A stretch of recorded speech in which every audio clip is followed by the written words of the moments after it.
Bom dia, irmãos. Deus seja louvado, glorificado em nome do Senhor.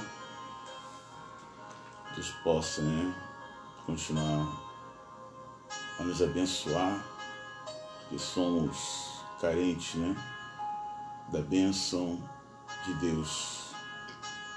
Convido os irmãos para nós meditarmos na palavra de Deus em 1 João, capítulo 2, do versículo 1 ao versículo 17, que diz assim: meus filhinhos, essas coisas vos escrevo para que não pequeis, e se alguém pecar, temos um advogado para com o Pai, Jesus Cristo, o justo. A recomendação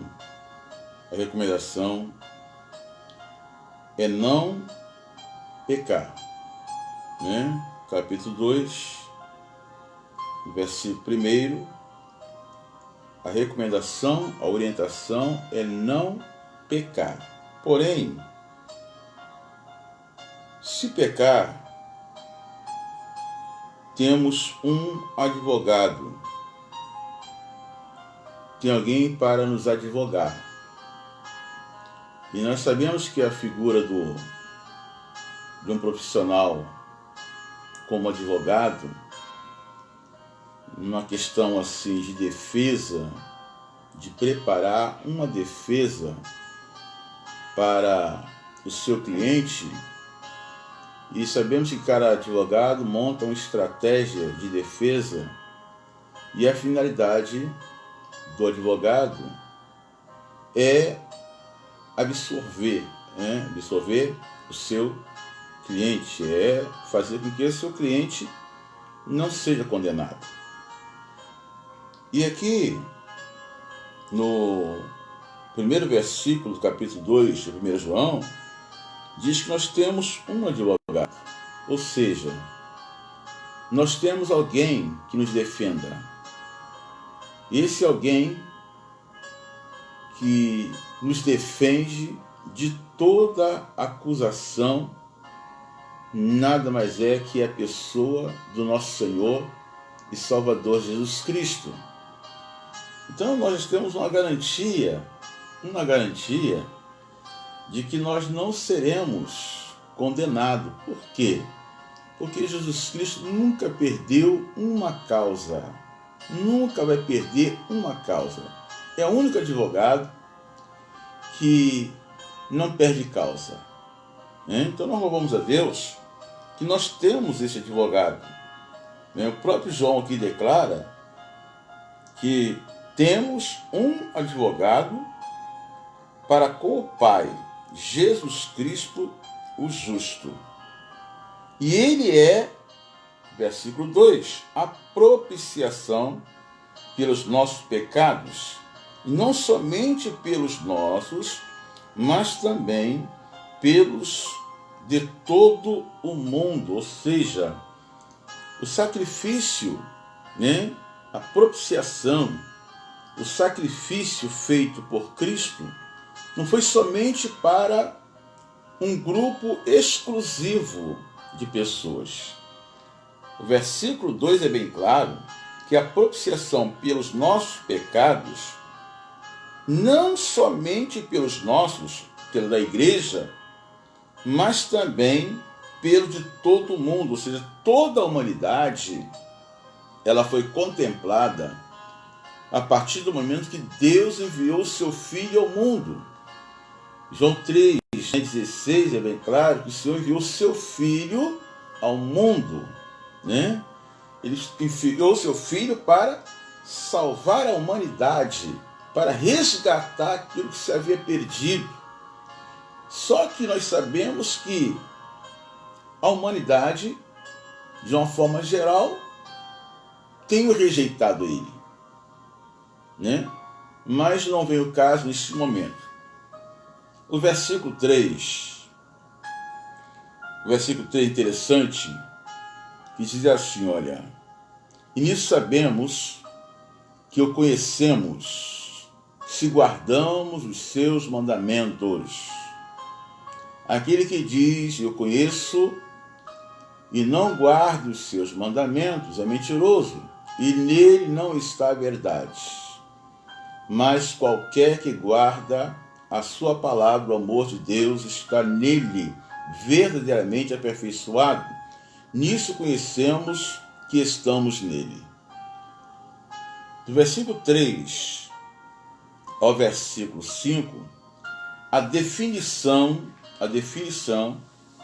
daqueles que realmente são filhos de Deus e daqueles que não são filhos de Deus está relacionado em guardar os mandamentos e fazer de acordo com aquilo que o Senhor tem determinado.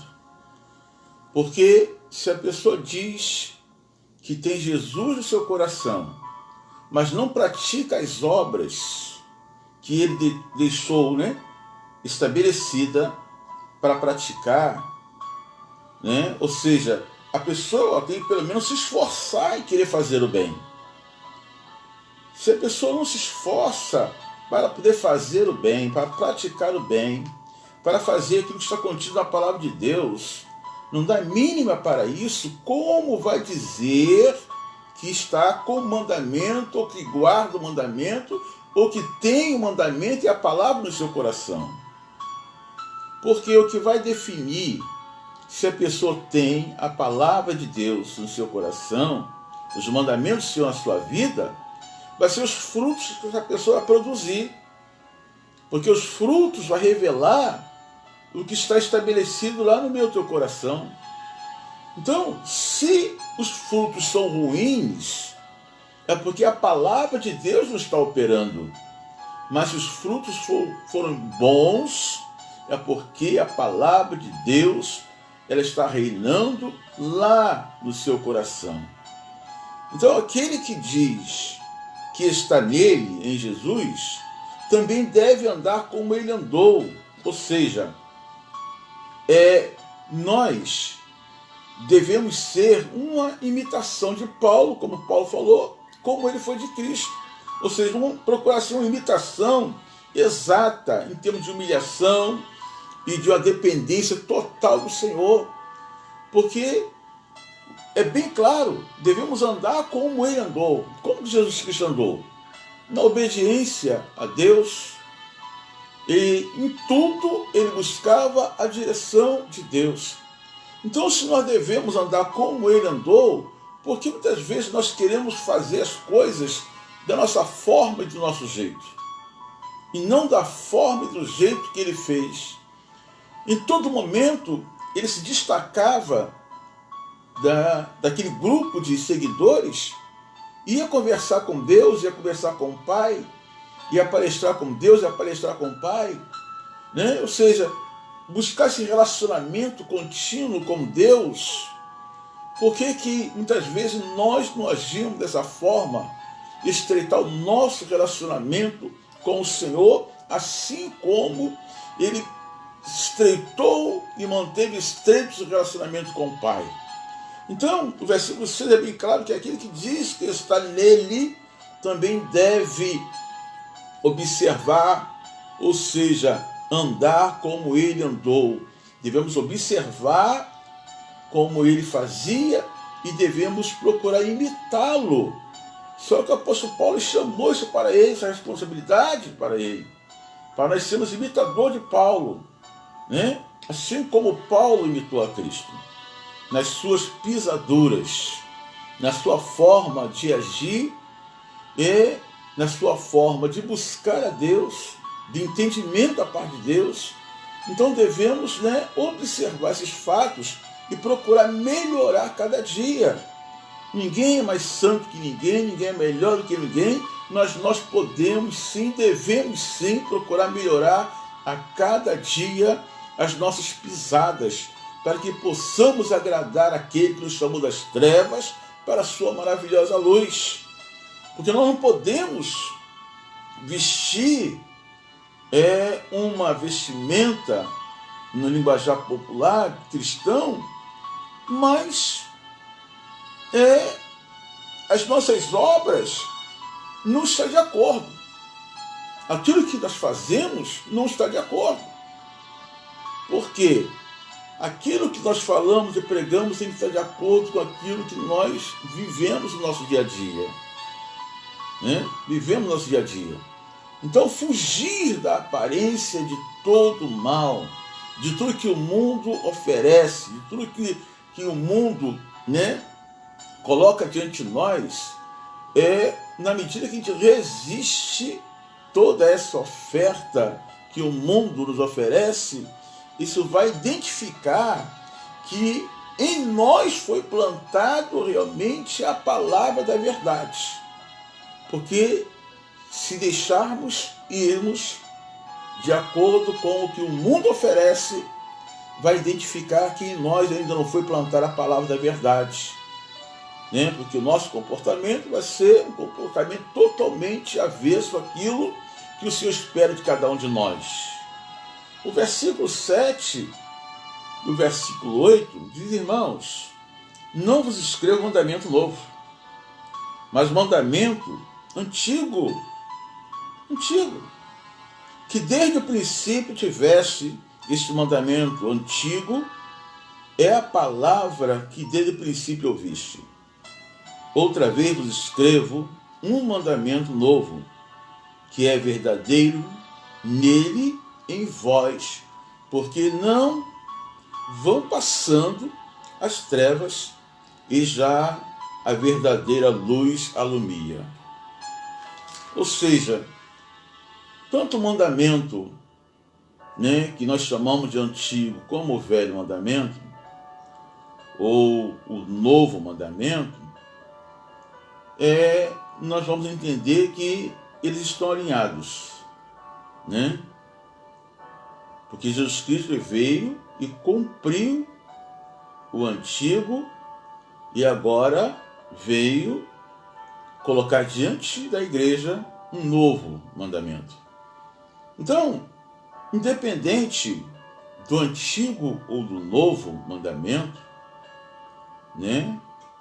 Mandamento, não estou falando de leis, mas de mandamento, nós vamos observar que o cumprimento daquilo que eles entendiam como antigo não poderia de forma alguma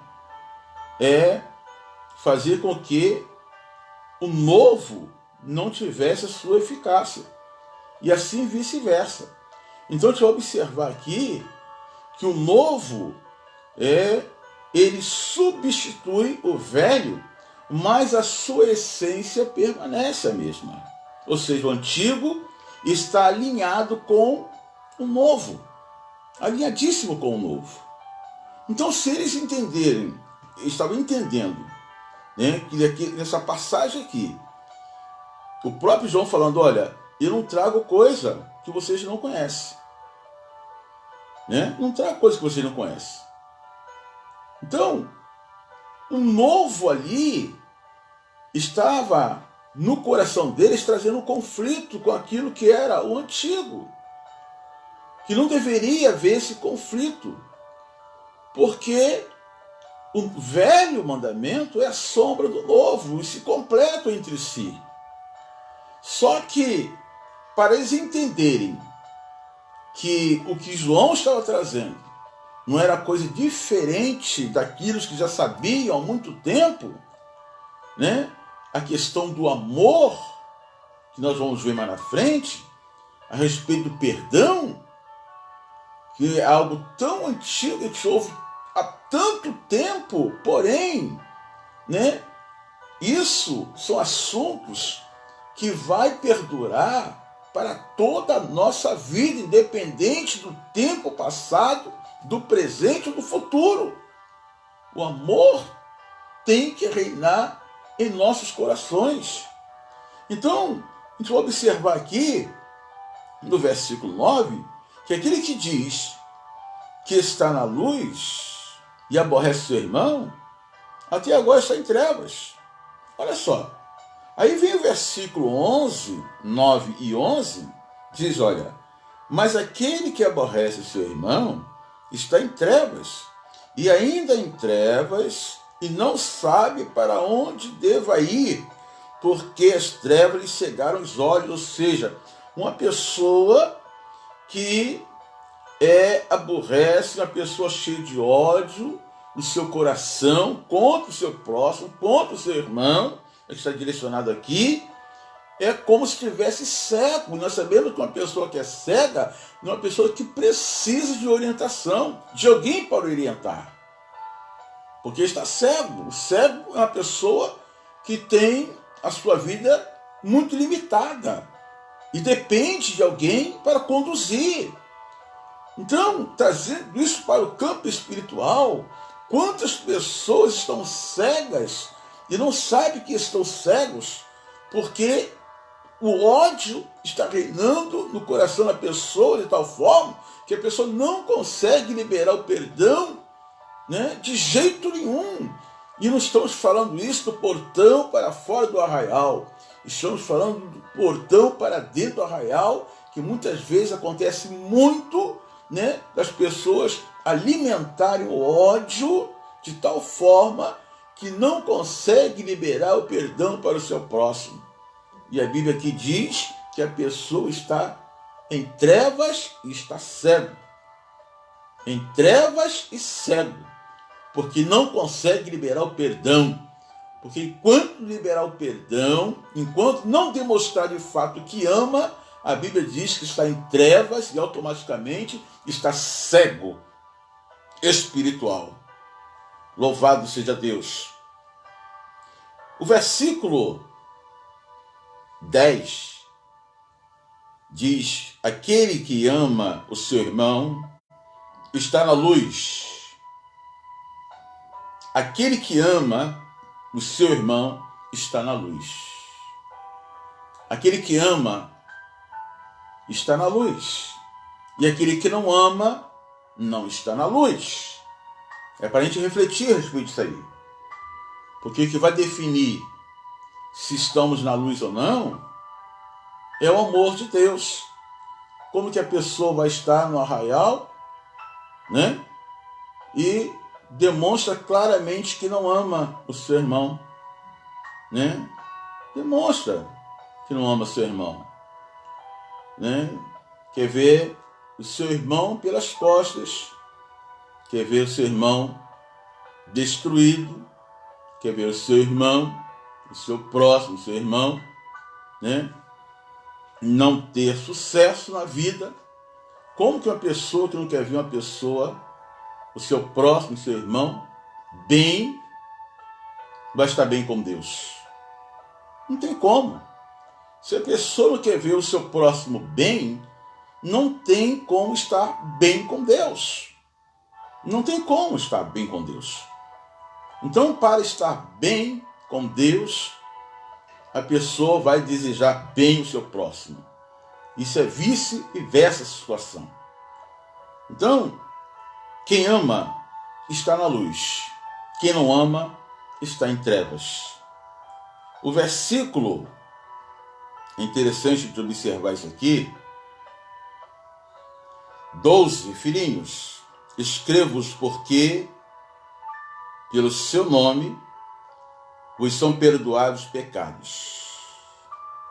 Vos são perdoados os pecados. Mais uma vez aqui, a gente vai observar, em acordo com o versículo 2, que os pecados são perdoados. O Senhor está sempre pronto a perdoar os nossos pecados. O problema é se a pessoa se perdoa ou não. Porque o perdão já foi liberado para mim e para a tua vida. A partir do momento que Deus enviou o seu Filho a este mundo para perdoar-nos, o perdão já foi liberado para mim e para a tua vida. A questão é nós tomarmos posse do perdão de Deus e vivemos o perdão de Deus, né? E repassarmos esse perdão de Deus, ou a gente não absorver o perdão de Deus sobre a nossa vida.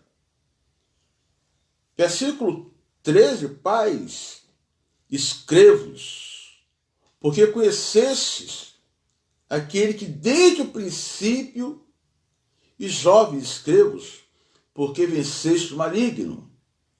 Eu vos escrevi, filhos, porque conheceste o Pai. E eu vos escrevi, pais, porque já conheceste aquele que desde o princípio, e eu vos escrevi, jovens, porque sois forte, e a palavra de Deus está em vós, e já venceste o maligno. Então a gente observa, pela própria palavra de Deus, que na verdade o Senhor já liberou, né, aquilo que mais precisávamos. Já está liberado a palavra de vitória e de bênção, independente da classe, independente de idade, né? A palavra da vitória já foi liberada. Porém, versículo 15, não ameis o mundo. Não ameis o mundo. Né? Nem o que há no mundo. Porque se alguém amar o mundo, o amor do Pai não está nele. Ou seja, se ameis o mundo, significa automaticamente que o amor do Pai não está naquele que ama o mundo. Não ameis tudo aquilo que é rival às coisas de Deus. Porque como nós somos filhos de Deus, não podemos amar aquilo que é rival das coisas de Deus, daquilo que é contrário às coisas de Deus. Tudo aquilo que é contrário, que contraria a palavra de Deus, nós não devemos, né, de forma alguma, amar, abraçar aquela causa, de forma alguma. Não podemos absorver aquilo ali para nós, porque aquilo é rival às coisas de Deus, aquilo é contrário à vontade de Deus. Então não devemos colocar o nosso coração nessas coisas, porque automaticamente, como diz o versículo 15, não ameis o mundo, nem o que há no mundo. Porque se alguém ama o mundo, o amor do Pai não está nele.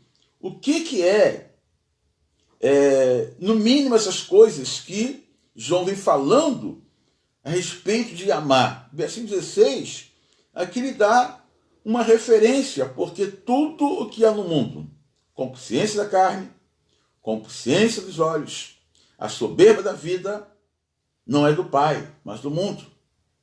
Se essas coisas não é do Pai e é do mundo, nós não devemos abraçar, porque são coisas contrárias à vontade de Deus, né? São coisas que anteriormente nós fazíamos e praticávamos, como a concupiscência da carne, ou seja, o desejo desenfreado da nossa carne em todos os sentidos. Porque a concupiscência da carne é um desejo carnal desenfreado em todos os sentidos. Então nós não podemos alimentar isso na nossa vida, porque hoje nós temos, né, a palavra de Deus reinando no nosso coração. A concupiscência dos olhos, a soberba da vida. Então são coisas, elementos carnais que antes operava nos nossos membros, que hoje não pode mais ter um domínio da nossa vida. Nós devemos dominar essas coisas e não ser dominado por essas coisas. Não tem como, né, um cristão estar na presença de Deus ser dominado por essas coisas. Então nós temos que ter o domínio e o controle para que esses maus, essas coisas má, não venham nos dominar. Isso é uma batalha tremenda, mas com o Senhor, com certeza, seremos mais do que vencedores. Aqui é interessante no versículo 17, né? 17 diz assim, olha: o mundo passa e sua concupiscência, mas aquele que faz a vontade de Deus permanece para sempre, né? Ou seja, só vai prevalecer, na verdade, quem faz a vontade de Deus. Porque o mundo passa e as suas concupiscências, mas aquele que faz a vontade de Deus permanece para sempre, né? Então tudo isso é passageiro. Tudo que os nossos olhos carnais observam, todos os tipos de sentimento carnal, tudo isso vai passar um dia. Mas aquele que faz a vontade de Deus, esse tem a promessa da parte de Deus de permanecer eternamente. Então que o Senhor nos fortaleça cada dia, né, para que possamos suportar as adversidades da vida e permanecer firme, fiel, servindo aquele que nos chamou das trevas para a sua maravilhosa luz. Deus nos abençoe e nos guarde em nome de Jesus.